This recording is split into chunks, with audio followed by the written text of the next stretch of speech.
Como Star Wars e Pokémon ajudaram a revelar um gravíssimo problema na ciência?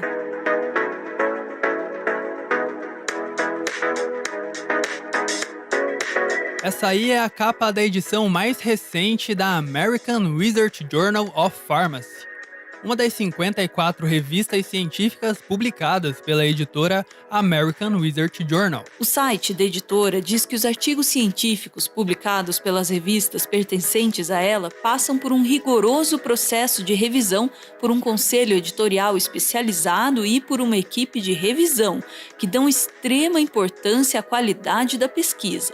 Olhando assim, parece uma revista confiável. Em 2017, duas revistas da American Research Journal aceitaram publicar ao mesmo tempo esse artigo aí.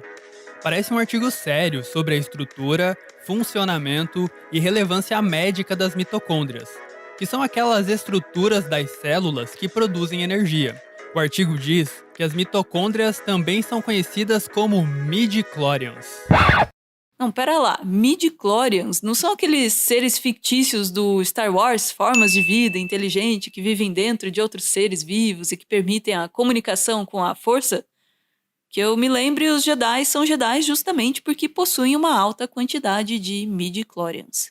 Pois é aí que você percebe que o artigo é uma grande trollagem. O texto não diz nada com nada e tá cheio de referências a Star Wars, como esse trecho que diz: midi-chlorians são formas de vida microscópica que vivem em todas as células vivas. Sem midi-chlorians a vida não existiria e nós não teríamos conhecimento da força. E esse outro trecho que, bom, a gente vai deixar o próprio Palpatine ler pra você. Você já ouviu falar da tragédia de Darth Plagueis, o Sábio? Não, eu achei que não.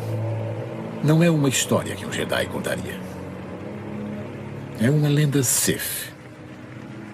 Darth Plagueis era um Lorde Sombrio de Sith, tão poderoso e tão sábio que conseguia utilizar a força para influenciar os midi-chlorians para criar vida. A gente não sabe quem escreveu esse artigo.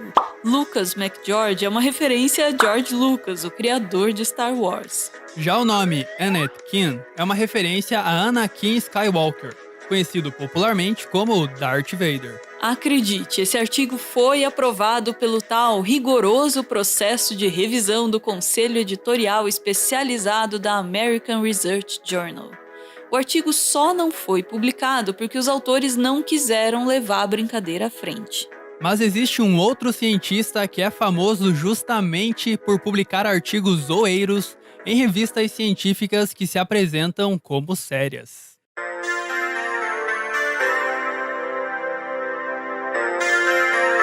Esse aí é o cientista Matan Shelome, um entomologista norte-americano que dá aulas na Universidade de Taiwan e que adora Pokémon. Ele gosta tanto de Pokémon que já publicou vários artigos sobre eles. Em 2012, ele publicou um artigo mostrando a história e o parentesco evolutivo dos 646 Pokémons que existiam na época. Uma das conclusões interessantes desse artigo é sobre o Bulbasauro, que ninguém sabe se é um animal ou uma planta. Bulbasauro. Pesquisadores estão incertos e devem classificar o Bulbasauro como planta ou animal. De acordo com o artigo, o Bulbasauro é um descendente de animais quadrúpedes, logo, ele está mais para um animal do que para uma planta. O artigo foi publicado na revista Anais de Pesquisas Improváveis, uma revista que é de zoeira mesmo, uma sátira das revistas científicas de verdade. Mas Matan Shelome também já publicou artigos sobre os Pokémons em revistas científicas sérias, ou que pelo menos se apresentam como sérias.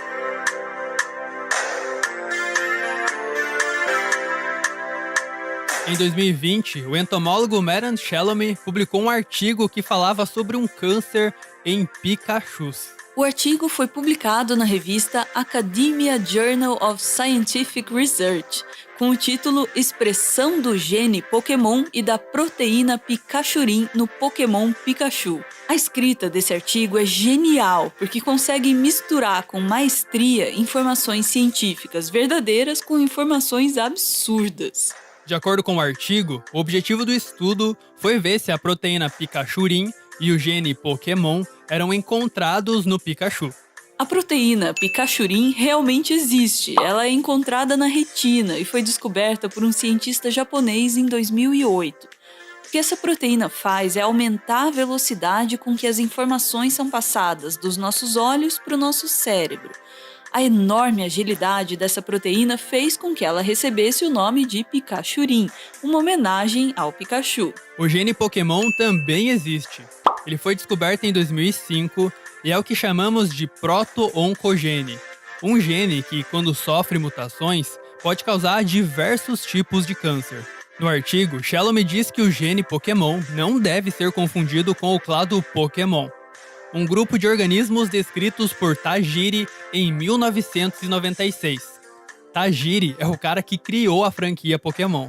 Só que, ao contrário da proteína Pikachurin e do gene Pokémon, até onde sabemos o Pikachu não existe na vida real, infelizmente. Mas no artigo tem até uma descrição e um nome científico para ele, saca só. Pikachu, nome científico Electricamus scintilla fulgur. É um dos vários roedores elétricos intimamente relacionados, anteriormente chamado de mus elétrica. Os Pikachus são conhecidos por gerarem eletricidade em órgãos eletrocíticos e armazenar essa eletricidade em bolsas na bochecha, por sua correlação com tempestades elétricas anômalas e por sua propensão a usar bonés. A conclusão do artigo é que a proteína Pikachurin realmente é encontrada nos olhos do Pikachu, e que o gene Pokémon é encontrado em tumores do pobre coitado.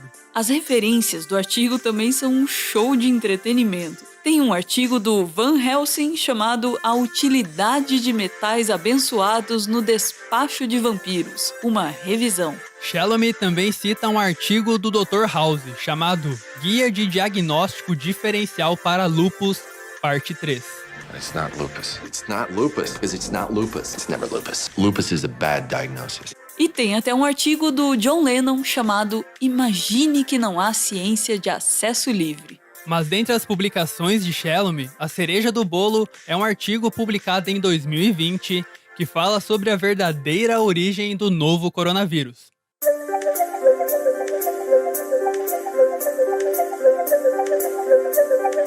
Esse artigo aqui também foi aceito e publicado por uma das revistas da American Research Journal, a mesma que aceitou aquele artigo do Star Wars. O título do artigo fala sobre um surto de Covid em Silage City, associado ao consumo de Zubat. Zubat é o nome de um Pokémon que se assemelha a um morcego. Silage City é uma das cidades de Pokémon, mas aqui é tratada como uma suposta cidade da França. Além do entomólogo Matt Shalom, também são autores do artigo o professor Elm, a enfermeira Joy e nada mais nada menos que Gregory House, o Dr. House. De acordo com esse artigo, vírus geneticamente semelhantes ao novo coronavírus foram encontrados em Zubats, que habitam cavernas da região. Uma investigação epidemiológica confirmou que o paciente 0 se infectou comendo um prato típico preparado com carne de Zubat. A lista de artigos citados aqui também é um show à parte. Tem vários artigos da enfermeira Joy sobre doenças infecciosas que atingem Pokémons. Tem um artigo escrito pela Jessie e pelo James mostrando que o Meow foi infectado pelo novo coronavírus. Também é citado um artigo do Bruce Wayne chamado Fobia de Morcegos e suas aplicações na justiça criminal. Destaque também para um artigo publicado na revista Criaturas Mágicas, que foi escrito por Harry Potter, Ron e Hermione. Tem também citações de artigos feitos pelo Ursinho Puff, pelo Pink e o Cérebro e pelo Bob Esponja. O que seria da ciência sem esses grandes cientistas, não é mesmo? Você pode achar o entomólogo Matt Shalom um gênio, ou mesmo um fanfarrão, por publicar esse monte de bobajada em uma revista científica séria. Mas todos esses artigos foram escritos e enviados para essas revistas por um motivo: denunciar um grave problema na publicação de artigos científicos.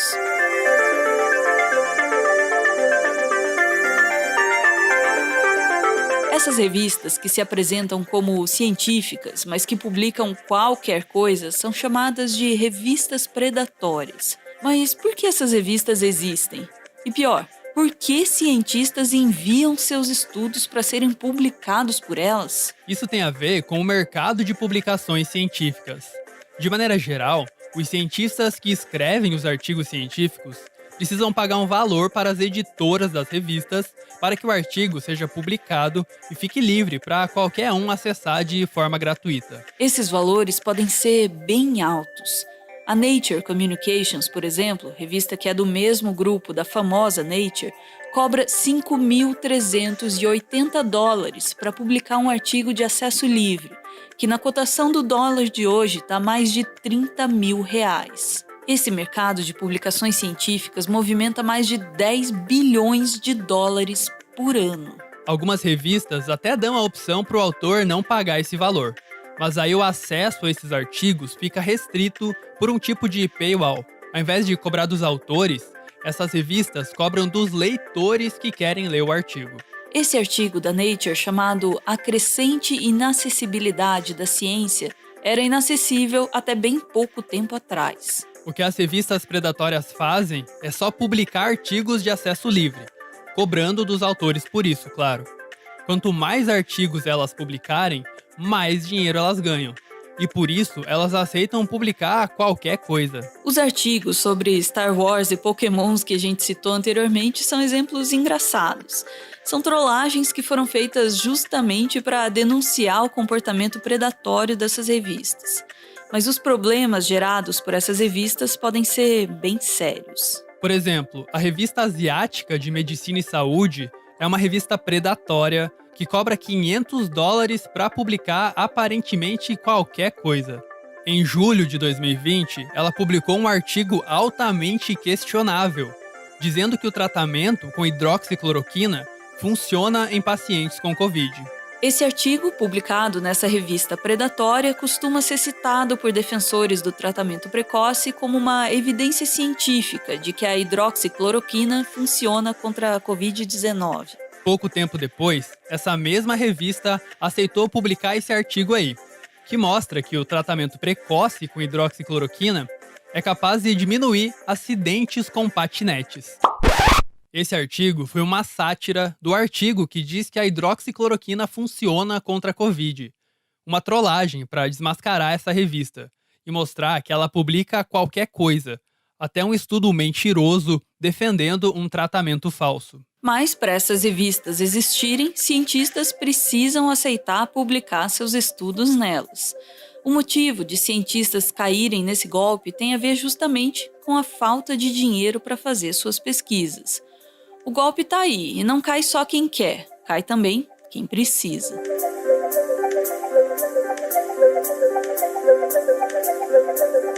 Alguns cientistas publicam estudos em revistas predatórias por falha de caráter mesmo. Eles sabem que as revistas são predatórias, sabem que o estudo que eles fizeram são ruins demais e que eles nunca seriam aceitos em uma revista séria. Mas boa parte dos cientistas que publicam em revistas predatórias foram vítimas de um golpe. É golpe. Eu mesmo recebo semanalmente diversos e-mails de editores de revistas predatórias dizendo que estão profundamente impressionados com o meu trabalho e que por isso querem que eu publique um artigo na revista deles. Eu me sentiria lisonjeado com esses convites, se não fosse o fato de que eu precisaria pagar para essas revistas $770.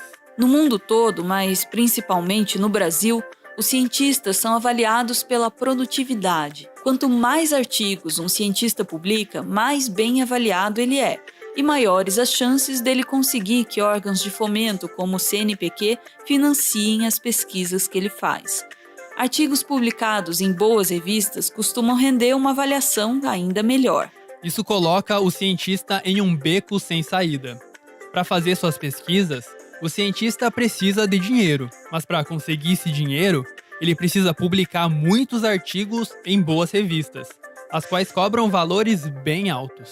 Vender espaço em revistas científicas para cientistas que precisam publicar artigos é como vender água no deserto. É por isso que os cientistas aceitam pagar valores absurdos para as editoras de revistas científicas. Embora os valores cobrados pelas revistas predatórias também sejam bem altos, eles costumam ser menores que os cobrados por revistas científicas confiáveis. Isso atrai cientistas que podem até ter feito uma boa pesquisa, mas que não têm muita grana para pagar uma publicação em uma revista boa. Existem centenas de revistas científicas consideradas predatórias e acabar com elas não é tarefa fácil. Seria preciso um movimento coordenado de cientistas, editoras de revistas sérias e até de governos. Até agora, só os cientistas parecem estar realmente preocupados com esse problema. Órgãos de financiamento de pesquisa, principalmente aqueles ligados ao governo, poderiam rever essa ideia de avaliar um cientista apenas pela quantidade de artigos que ele publica. Já as editoras de revistas científicas poderiam deixar de cobrar esses valores absurdos dos cientistas.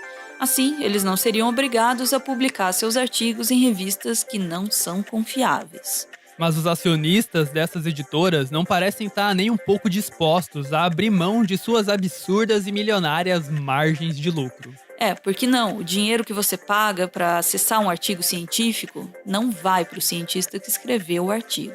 Em tempos de pandemia e negacionismo científico, fica claro que a democratização do conhecimento científico é fundamental, não só para o funcionamento da ciência, mas também para a sobrevivência da espécie humana.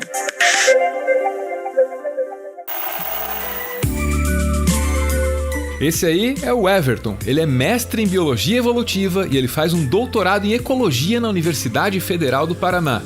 E ele é fã do Carl Sagan, mas aí também, quem não é?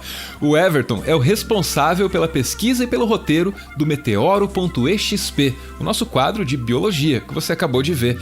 E o Everton também tá lá no Twitter com mais conteúdo sobre biologia, geralmente agregado na hashtag BiothreadBR, que tá aparecendo aí na tela. Eu ouvi dizer que o Everton fica feliz compartilhando um pouco do que ele conhece com vocês. Então, vocês podem colar lá no Twitter, se vocês quiserem.